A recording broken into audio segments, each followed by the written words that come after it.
Another day, another video. But today is not like any other day. Day one of the NBA season just wrapped up.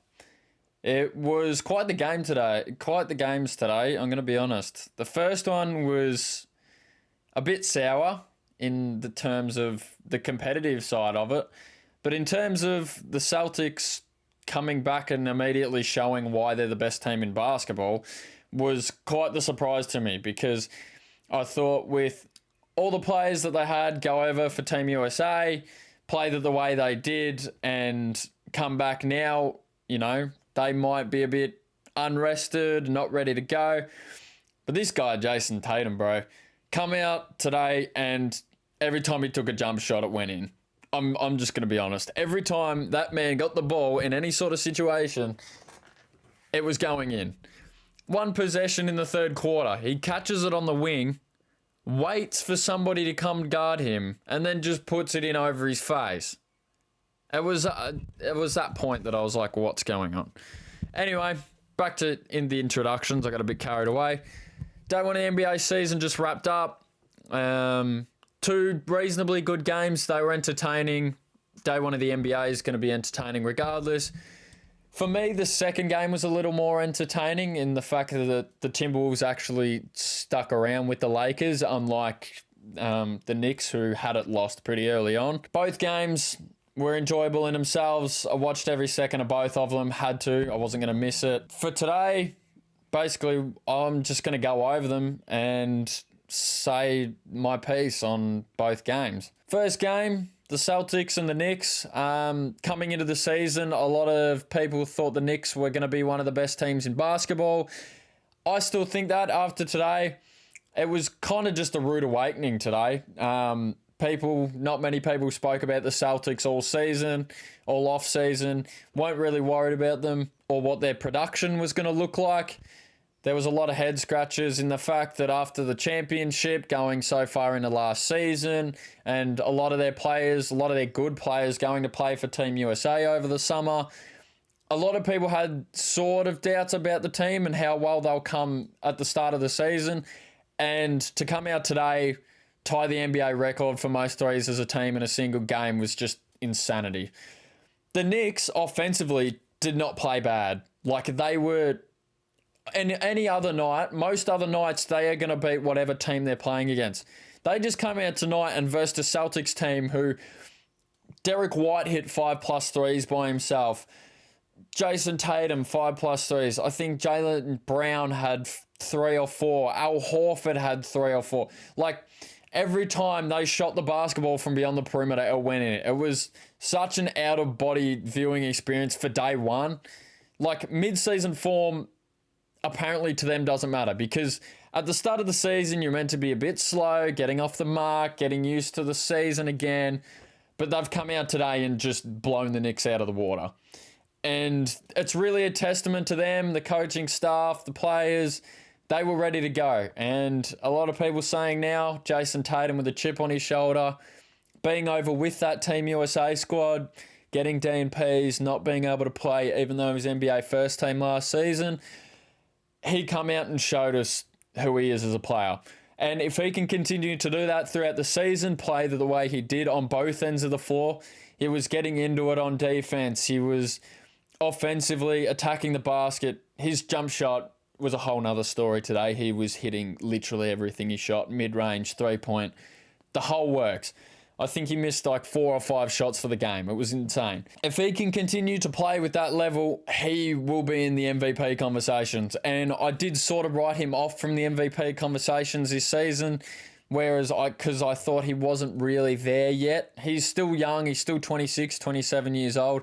He's still got another couple of years to get into the peak of his powers. But if he can continue to play at this caliber, he will be right up there in the mix. And he might be one player that I completely forgot about. As for the Knicks, it was a great game for them today. Offensively, they were great.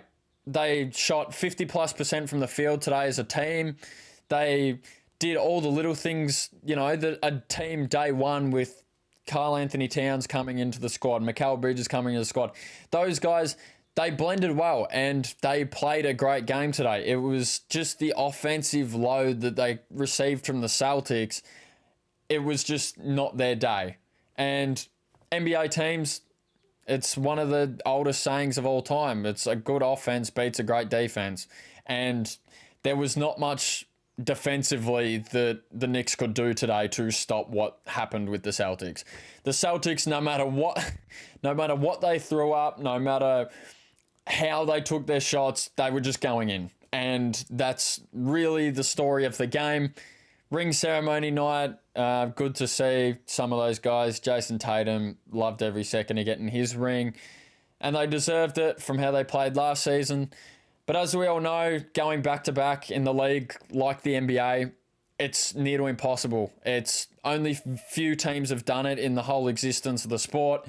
And for them to go back-to-back, they're going to have to play like they did today. If they played at least half as well as they did today most nights, they're going to be right up there in the mix. And I'm not going to be able to write them off by any stretch of the imagination. They are one of the more informed teams in the last few years, and I think if anybody has a chance of going back-to-back, it's them. One shout-out I want to give, Deuce McBride, Miles McBride. If you guys saw my short, I've just posted up on my channel. Stat line of the day, I've given him 22 points, 8 of 10 from the field. Played a hell of a game.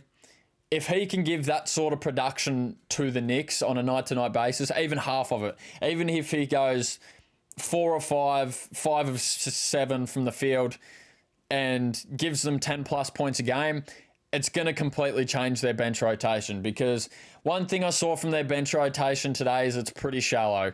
Outside of Jericho Sims had a couple of good minutes throughout the game and was impactful in spurts.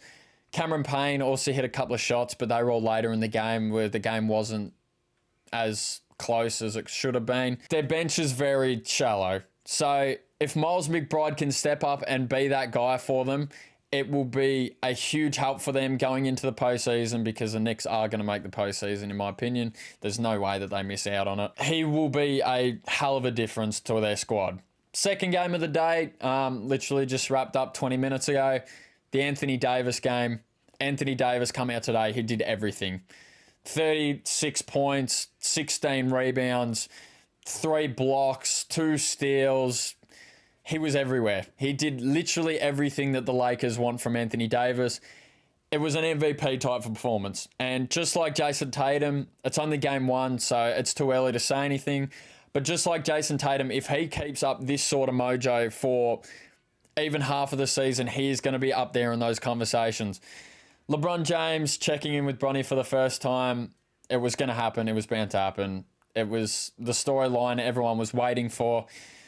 Bronny James now, he only played 1 minute of this game. So the checking in was really, it wasn't a tactical thing. It was for the story. JJ Redick obviously just wanted to get it out of the way. Didn't want to leave it begging. So he's gotten it out of the way. I don't know what Bronny's minutes look like now, because now that that's over and all the hype around it should start to die down because the history's already been made, I think he goes and spends some time in the G League and gets better, because while Bronny is sitting on that NBA roster, I don't think he improves all that much, because he's only going to get those very spurt minutes like we saw today with 1.5 minutes or whatever it was. So who knows what happens with Bronny. LeBron looked as healthy as ever, played great minutes for his team. You don't know what to expect from year 22 Bron, but he's shown that he's going to be an impact on the court. Him in transition is one of the scariest things of all time. I don't think there's many people in all of basketball, I don't care if you're Wemby at 7'4", that are going to contest LeBron James when he wants to get to the ring in transition, because he's just unreal at it. And one of the best in basketball, up there with Giannis like last season. The Lakers look good today, and they need to be able to keep it up. D'Angelo Russell had some impactful plays, couple nice assists, couple of good buckets. He just needs to get more consistent with that 3 ball, and it will come throughout the season. Not everyone's going to shoot like the Celtics did today. Gabe Vincent got some minutes here and there. So did Max Christie. They weren't very impactful plays, but they do need to get minutes for JJ Redick's squad in order for them to look at making an impact in some point in the season. Today it was just the stars. Dalton Connect come on, gave him 5 quick points. After that, he wasn't very impactful, but it's a good start for him. He gets a basis, and who knows what's going to happen after that. All those guys, Jackson Hayes come off the bench, had a couple of great dunks, couple of boards, just little impactful things that they're going to need throughout the season. And last all, I want to shout out, he was probably second on my list for stat line of the day. Rui Hachimura played a great game. He started off the tone in the game when a lot of the other players were struggling. AD was quiet at the start of the game, same with LeBron. Rui came out straight away, got blocks, got a dunk, got a 3-point shot. Straight away, just impacted winning, and that's one of the reasons why I think the Lakers went on to win this game, because he got them that fast start that they needed. Anthony Edwards is going to continue to do his thing, had a decent game today. His team just wouldn't get around him. Like, up until 4 minutes left in the game, he had 0 assists because every time it seemed like he passed that ball, it wasn't going anywhere. They had a few shots. Joe Ingles missed shots. Julius Randle had a decent game today. He needs to take time to warm into the team. There was a couple of instances back-to-back in the game where he gave Austin Reeves an offensive rebound off a free throw because he just didn't box out, didn't block out, made absolutely no effort on the rebound. And then the very next possession, Rui Hachimura gets a dunk on top of him because Rui's cut around the back and Julius Randle's just caught napping. So his effort levels need to get better, and they will with time. He needs to get into the squad. But only time will tell with him how impactful he is for that squad. Rudy Gobert played a good game today. I think he had a double-double. Played impactful plays. Had a couple of times where he actually had to put the ball on the floor. It's Rudy Gobert, so it's going to look awkward, like, regardless of what he does. But there was a couple of moments where he made good use of it, like that little drop-off pass to Julius Randle, little things like that. So if Rudy Gobert can continue to make more of an impact now that Karl-Anthony Towns is gone, he's going to have to attack that ring more and more because there's no one else that's going to get rebounds like him anymore because Kite's now gone. He's far and away the tallest person on the team, and he needs to show other teams that he is a dominant force. Last person I really want to touch on, Jalen McDaniels, had 4 quick points, really didn't get burned after that, got into foul trouble early in the second quarter, had 3 fouls, come back on the court, instantly fouled, 4 fouls, and ended up spending the rest of the game on the bench with five fouls.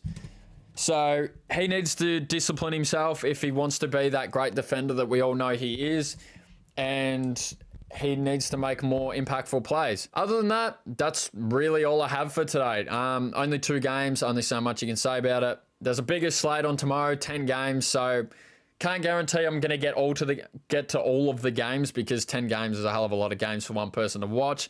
I've only got so many screens that I can watch these games on, and I will do my best to see what I can get. But stat line of the day is going to come regardless, so you guys can enjoy that. I'll get a quick video out touching base on all the games that I saw and all the games that I actually got the opportunity to watch throughout the day. And yeah, basically, congrats to the Celtics and the Lakers. Opening day, basketball's back. They get the win today and bring on the big slate tomorrow. Thank you guys for watching. Like, subscribe, all the good stuff. If you could do that, that would be great. I appreciate it very much. And I will see you guys at some point tomorrow.